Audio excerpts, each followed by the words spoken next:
हरियाणा के भिवानी जिले में हजारों लोग सड़कों पर है और मनीषा के लिए जस्टिस की मांग कर रही है, क्योंकि 19 साल के मनीषा का डेड बॉडी सिंघानी गांव के नहर के पास एक खेत में खौफनाक स्थिति में मिला। मनीषा की दोनों किडनियां और बच्चादानी गायब था और गले के ऊपर करीब 30 सेंटीमीटर गहरा घाव का निशान था। ऐसा लग रहा था कि मनीषा के गले को काफी धारदार हथियार से काटा गया और मनीषा के दोनों आंखों को पूरी तरह से डिस्ट्रॉय कर दिया गया और चेहरे देखकर ऐसा लग रहा था कि चेहरे को एसिड डालकर जलाया गया था। मनीषा के साथ ऐसा जिसने भी किया वह सिर्फ मनीषा को मारना नहीं चाहता था, बल्कि वह पूरे समाज में दहशत फैलाना चाहता था। हाल ही में मनीषा ने 12वीं पास की और मनीषा 12वीं के बाद नर्सिंग की पढ़ाई कर नर्स बनना चाहती थी, लेकिन मनीषा के परिवार वालों के पास इतना पैसा नहीं था कि वो मनीषा का एडमिशन नर्सिंग कॉलेज में करवा सके।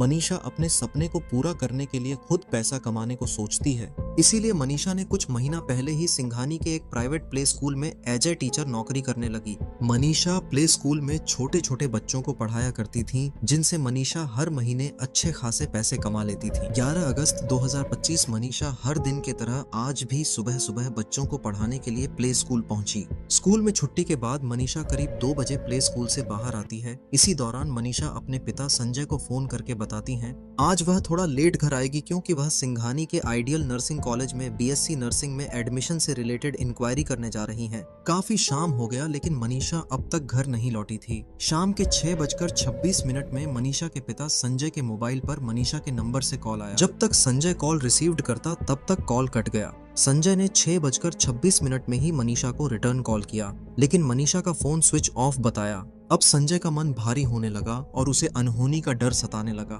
संजय तुरंत ही उस नर्सिंग कॉलेज में पहुंचा जिस कॉलेज में मनीषा बीएससी नर्सिंग में एडमिशन से रिलेटेड जानकारी लेने गई थी। संजय जब अपने बेटी को ढूंढने के लिए सिंघानी के आइडियल नर्सिंग कॉलेज पहुंचा, तब वहां पर संजय को कॉलेज के 3 कर्मचारी दिखा। तीनों लोग शराब की नशे में डूबा था। संजय ने जब कॉलेज के कर्मचारी से पूछा क्या उसकी बेटी यहाँ आई थी, तब वह लोग का जवाब होता है नहीं। संजय उसी समय 100 नंबर पर कॉल किया और कुछ देर बाद वहां पीसीआर वैन पहुंचा। संजय ने सारे बातें पुलिस को बताया। पुलिस ने जब कॉलेज के तीनों कर्मचारियों से पूछा क्या मनीषा यहाँ आई थी, तो वह लोग का जवाब था नहीं। पुलिस ने जब कॉलेज के कर्मचारियों से कॉलेज में लगे सीसीटीवी कैमरा का फुटेज दिखाने को कहा, तो वह लोग कहता है जिस कमरे में सीसीटीवी कैमरे की रिकॉर्डिंग रखी जाती है उस कमरे में ताला लगा हुआ है। अगर उन्हें सीसीटीवी कैमरा की रिकॉर्डिंग देखना है तो वह अगले दिन आए। पुलिस आइडियल नर्सिंग कॉलेज के कर्मचारियों का ये बात सुन वहां से बाहर आया और संजय को सलाह दिया कि वह अपनी बेटी की मिसिंग रिपोर्ट लोहारू थाना में दर्ज करवाए। संजय अपनी बेटी की मिसिंग रिपोर्ट लिखवाने लोहारू पुलिस स्टेशन पहुंचा, लेकिन जब संजय ने मनीषा की मिसिंग रिपोर्ट लोहारू पुलिस को लिखने को कहा तो पुलिस ने संजय को ऐसा जवाब दिया जिसे सुनकर किसी भी बाप का कलेजा फट जाएगा। पुलिस संजय से कहता है तुम्हारी बेटी किसी लड़के के साथ भाग गई होगी। 2 दिन बाद वह मैरिज सर्टिफिकेट लेकर घर पहुंच जाएगी। मनीषा के गायब होने के 1 दिन बाद पुलिस ने 12 अगस्त 2025 को मनीषा की मिसिंग रिपोर्ट दर्ज की। इधर मनीषा के गायब होने का खबर जब मनीषा के गांव वाले को पता चला तो सभी लोग सड़क पर उतरकर मनीषा को ढूंढने के लिए पुलिस पर दबाव बनाने लगा। पुलिस अब तक हाथ पर हाथ रखकर बैठी थी। 13 अगस्त 2025 सुबह सुबह ढाणी लक्ष्मण गांव के एक किसान पुलिस को सूचना देता है सिंघानी गांव के नहर के पास एक लड़की की डेड बॉडी पड़ी हुई है। सिंघानी पुलिस वहां पहुंचकर डेड बॉडी का निरीक्षण शुरू किया। तभी पुलिस को याद आया कि एक दिन पहले ही 19 साल की मनीषा की मिसिंग रिपोर्ट दर्ज हुआ था। उसी समय वहां पर मनीषा के पिता संजय को वहां बुलाया गया। डेड बॉडी को देखते ही संजय का आंख भर आया और सीना छल्ली छल्ली हो गया, क्योंकि ये डेड बॉडी मनीषा की थी। मनीषा के बॉडी को पोस्टमार्टम के लिए भिवानी के सरकारी अस्पताल भेजा गया। पोस्टमार्टम रिपोर्ट को जिसने पढ़ा या सुना उनका रूह कांप गया। पोस्टमार्टम रिपोर्ट में बताया गया मनीषा की श्वास नली और भोजन नली के साथ मनीषा के दोनों किडनियां और बच्चादानी गायब था और मनीषा के गले पर करीब 30 सेंटीमीटर लंबी और गहरा घाव था। घाव देखकर ऐसा लग रहा था कि मनीषा के गले को काफी धारदार हथियार से काटा गया।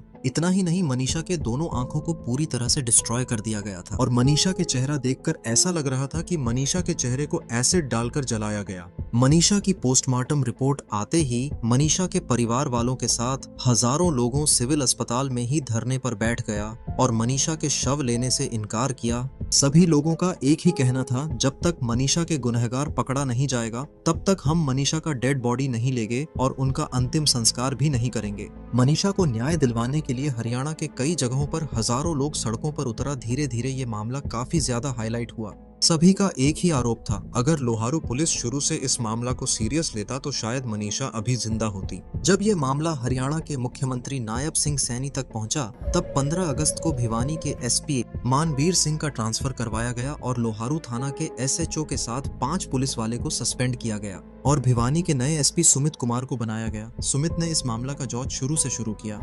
16 अगस्त 2025 भिवानी के नए एसपी सुमित ने मनीषा के बॉडी को दोबारा पोस्टमार्टम के लिए रोहतक के पीजीआई भेजा। 18 अगस्त 2025 को हरियाणा के आईजी मीडिया के सामने आकर ऐसा बयान दिया जिनसे केस का पूरा रुख ही बदल गया। घटना के 5 दिन बाद हरियाणा के आईजी बताते हैं, पुलिस को 13 अगस्त को मनीषा के डेड बॉडी के पास एक सुसाइड नोट भी मिला था, लेकिन मनीषा के पिता का कहना है कि मनीषा इंग्लिश में नोट्स लिख ही नहीं सकती है। बताओ जी, ये सुसाइड नोट, ये राइटिंग आप देखो, क्या ये मनीषा की राइटिंग है? मेरे को नहीं लगता जी कि ये मेरी बेटी की राइटिंग है। मेरी बेटी क्योंकि इंग्लिश में सुसाइड नोट नहीं लिख सकती, मैं नहीं मानता। और जब मनीषा के पोस्टमार्टम का दूसरी बार रिपोर्ट सामने आया, तब पोस्टमार्टम रिपोर्ट में लिखा हुआ था, मनीषा के बॉडी में मोनोस्प्रे नाम का एक जहर का ट्रेसेस मिला है। ये जहर अमूमन कीटनाशक के रूप में यूज होता है। पुलिस ने बताया कि सीसीटीवी फुटेज के आधार पर हमें पता चला कि मनीषा खाद बीज कीटनाशक बेचने वाले एक व्यक्ति की दुकान पर गई थी और उसने मोनोस्प्रे नाम का एक कीटनाशक 600 रुपए में खरीदा था और उसे खाकर मनीषा ने सुसाइड कर ली और मनीषा के बॉडी पार्ट्स को जानवर नोचकर खा गए। मनीषा के परिवार वालों और उसके समर्थकों का कहना है, पुलिस शायद किसी को बचाने के चक्कर में बार बार अपना बयान बदल रहा है। पुलिस जानबूझकर इस मर्डर केस को सुसाइड केस में बदलना चाहता है। हरियाणा के भिवानी, चरखी दादरी समेत हरियाणा के कई जिलों में जोरदार प्रदर्शन हो रहा है, जिस वजह से 21 अगस्त तक इन सभी जगहों पर इंटरनेट सेवा बंद कर दी गई है। मनीषा के परिवार वालों और समर्थकों का कुछ सवाल है जिसका जवाब पुलिस को निष्पक्ष होकर देना चाहिए। अगर मनीषा ने कीटनाशक पीकर सुसाइड की तो इसके बारे में पहले पोस्टमार्टम में क्यों पता नहीं चला? अगर पुलिस को 13 अगस्त को मनीषा के डेड बॉडी के पास सुसाइड नोट मिला तो इसका खुलासा 5 दिन बाद 18 अगस्त को क्यों किया? पुलिस ने 13 अगस्त को ही इस नोट्स के बारे में क्यों नहीं बताया? अगर मनीषा अंग्रेजी में सुसाइड नोट लिख ही नहीं सकती है तो उसके डेड बॉडी के पास से सुसाइड नोट कैसे मिला? अगर मनीषा के बॉडी को जानवरों ने नोचा तो मनीषा के गर्दन पर धारदार हथियार का सुराग क्यों मिला? और पुलिस बार बार अपना बयान क्यों बदल रहा है? इन्हीं सभी सवालों के जवाब जानने के लिए अब भी हजारों लोग पिछले 8-9 दिनों से धरने पर बैठे हैं और अब तक मनीषा का अंतिम संस्कार नहीं हुआ। मनीषा के पेरेंट्स का कहना है, मनीषा के केस सीबीआई को ट्रांसफर किया जाए और मनीषा के बॉडी का तीसरी बार पोस्टमार्टम दिल्ली के एम्स में करवाया जाए, तभी सभी लोग धरने से उठेंगे और मनीषा का अंतिम संस्कार करेंगे। हरियाणा के मुख्यमंत्री नायब सिंह सैनी ट्वीट कर जानकारी दिया कि मनीषा केस का तहकीकात अब सीबीआई निष्पक्ष रूप से करेगा। अब देखते हैं सीबीआई कितने दिनों में मनीषा के मौत के गुत्थी को सुलझाते हैं। हमारा आपसे एक रिक्वेस्ट है, आप इस वीडियो को ज्यादा से ज्यादा शेयर करें ताकि हम लोग भी मनीषा को इंसाफ दिलवाने में थोड़ा सहयोग कर सके। और उन सभी लोगों का बहुत बहुत धन्यवाद जो मनीषा को इंसाफ दिलाने के लिए पिछले 8-9 दिनों से धरने पर बैठे हैं। और डिजिटल पत्रकारों का भी बहुत बहुत धन्यवाद जो कि मनीषा को न्याय दिलाने के लिए लगातार आवाज उठा रही है।